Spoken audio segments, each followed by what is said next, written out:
कुण राजा अपनी साली की बन गया सौतन, जिस कन्या का धरा नाम उनके घर कुण मारा तोरण।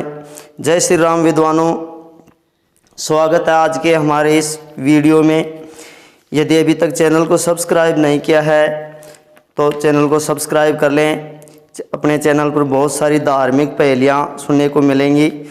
तो विद्वानों, आज का जो प्रसंग हमारा पहली प्रसंग है, यह रामायण से लिया गया है। विद्वानों, कहा जाता है एक बार राजा दशरथ अपने सेनापति सुमंत के साथ वन में विचरण करने के लिए गए हुए थे। वहीं जंगल में श्रृंगी ऋषि के आश्रम तक पहुंच जाते हैं और श्रृंगी ऋषि के आश्रम के कुछ थोड़ी दूर एक तालाब था। कहा जाता है उसमें इंद्र की प्रियां स्नान करने के लिए आती थी और उनको राक्षस लोग सताया करते थे।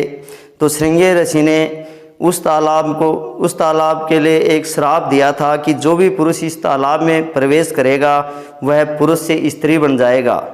विद्वानों, संयोग ऐसा होता है, राजा दशरथ स्नान करने के लिए उस तालाब में धंस जाते हैं और जैसे ही तालाब में प्रवेश करते हैं, राजा दशरथ एक सुंदर स्त्री का रूप धारण कर लेते हैं। विद्वानों, ऐसा होते ही राजा दशरथ घबरा जाते हैं और अपने मंत्री सुमंत से कहते हैं कि अब मैं इस बहस में अयोध्या कैसे चल सकता हूँ। और राजा सुमंत को कहते हैं कि जाओ इसका कुछ ना कुछ उपाय सोचना और जब तक उपाय नहीं मिले आप ही वापस अयोध्या लौट जाओ और मैं यहीं जंगलों में विचरण करता रहूँगा। विद्वानों, सेनापति सुमंत वापस अयोध्या को लौट जाता है। संयोग ऐसा होता है कि जो राजा दशरथ स्त्री का रूप धारण कर चुके थे वह जंगल में विचरण कर रहे थे। इतने में घूमते हुए अंग देश के राजा रोमपाद वहाँ पहुँच जाते हैं और दशरथ से पूछते हैं जो स्त्री का रूप धारण कर रखे थे, हे सुंदर स्त्री, आपका क्या नाम है, आप कहाँ से आई हो, इस भयानक जंगल में क्यों घूम रही हो। राजा दशरथ अपना नाम कैसे बता सकता था। उसने कहा कि मुझे खुद को नहीं पता, मेरे माता पिता कौन हैं, मैं कहाँ से आई हूँ, मैं बस ऐसे ही विचरण कर रही हूँ। विद्वानों, राजा रोमपाद दशरथ को अपने राज्य में ले जाते हैं और अपनी पत्नी के रूप में स्वीकार कर लेते हैं। कुछ समय बीतता है और राजा दशरथ जो स्त्री का रूप धारण कर रखे थे उसके गर्भ ठहर जाता है। संयोग विधि के विधान को कौन टाल सकता है। विद्वानों, राजा दशरथ के गर्भ से एक सुंदर कन्या का जन्म होता है।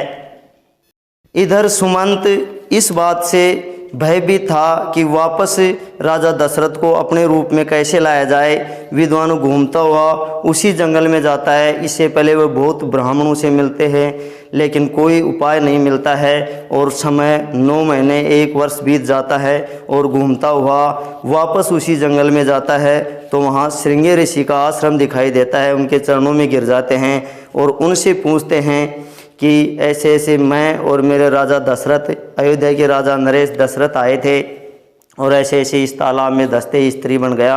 विद्वानों, कहा जाता है जो श्रृंगी ऋषि थे अपनी दिव्य माया से नज़र फैलाते हैं और वो पता करते हैं और सुमंत से कहते हैं कि आपका राजा स्त्री का रूप धारण कर अंग देश के राजा रोमपाद के यहाँ रह रहा है और एक कन्या को जन्म दे चुका है, तो जाओ आप वहाँ से लेकर आओ और फिर उसका कोई उपाय सोचते हैं। विद्वानों, वहाँ से सुमंत राजा अंग नरेश रोमपाद के पहुँचते हैं और उनको सारा वृतांत बताते हैं।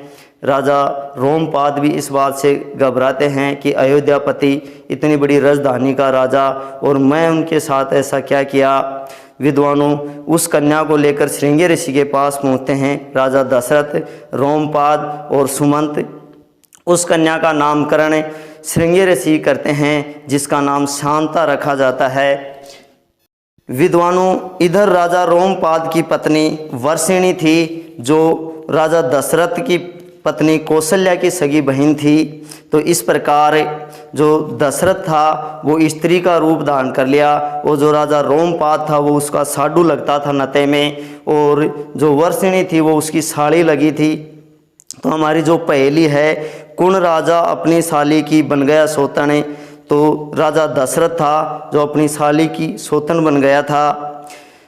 जिस कन्या का धरा राम उनके घर ही कुण मारा तोरण, वह कन्या शांता थी जिसका नाम श्रृंगी ऋषि ने निकाला था। शांता का नामकरण ऋषि श्रृंगी ने ही किया था। तो ये आज की जो पहेली थी इसका ये जवाब विद्वानों ये दक्षिण भारतीय रामायण दशरथ कथानम से लिया गया प्रसंग है।